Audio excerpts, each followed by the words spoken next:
company would be profitable. Is this a frequent source of, say, pushback from institutional investors? Are you hearing this from? Correct, completely, and that's probably one of the challenges here. Investors here are very, very focused on immediate earnings as opposed to future earnings, and probably have very low tolerance or low risk appetite for companies that are investing this year to make money next year. So, I give you an example of a case in point. Facebook IPO'd in America when the company was only just profitable.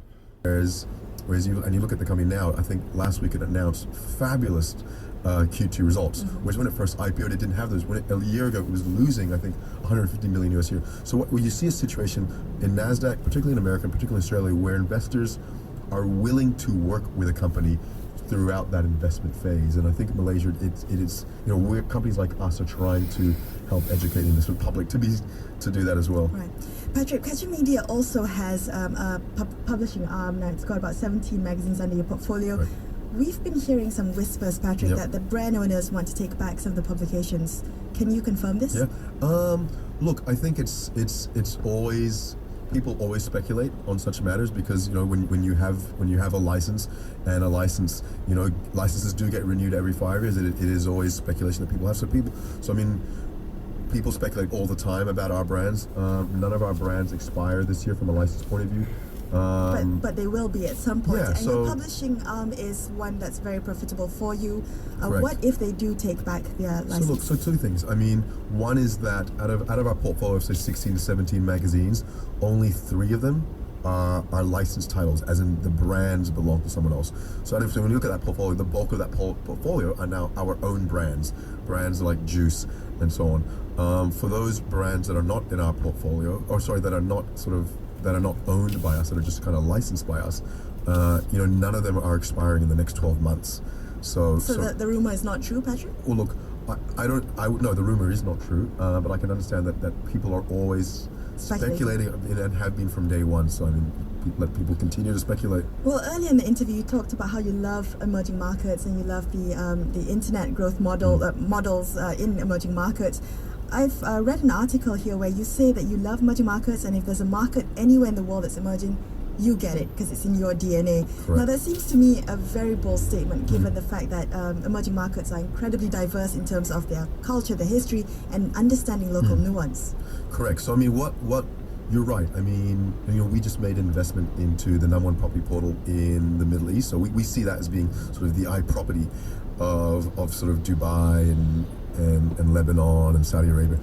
It's what we find is that no matter where you are in the world, people want to use the internet, and people want to use the internet for the same things. People want to find a place to live. People want to buy a car.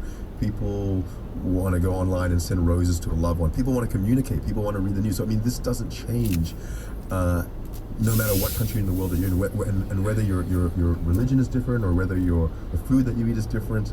It's those core things that you want to do in life can be fulfilled with the internet, and that doesn't change. So what we believe is that as long as we build great businesses that do those things, whether it's help you find a car, help you find a place to live, and we know how to build those businesses in emerging markets. So when I mean emerging, I mean that it takes a while to educate advertisers as to why they should advertise. It takes a while to educate users as to how to use a product.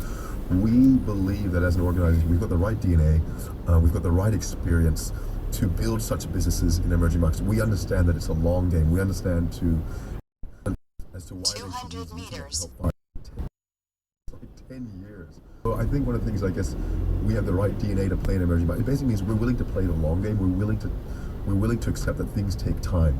Whereas in a market like Australia, people get it straight away. Everyone in Australia, uses the internet to buy groceries, uses the internet to buy cars, uses the internet to find a place to live. We probably wouldn't do very well in those markets. It's the DNA, the structure, the way that people live is probably different for us. So we believe that we're very suited for emerging markets, which is the exact spot that we want to be in. I've been speaking to the CEO and co-founder of Catcher Group, Patrick Grove. Patrick, it's been a pleasure speaking with you this morning. Welcome. Thanks for being on the show. Thank you. I'm Melissa Idris for BFM 89.9, the business station. The BFM Breakfast Grill was brought to you by the CIMB Group, harnessing the diversity of ASEAN for you.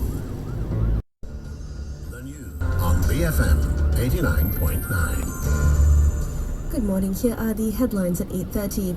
The number of people aged 65 and older in Malaysia is expected to treble to 11.4% in the next 30 years, making the country an aging population by 2021. According to the Stats Department's population projection document, the country's population is expected to reach nearly 39 million by the year 2040 as the annual growth rate declines from the current 1.8% to 0.6%. The Election Commission is dropping the original supply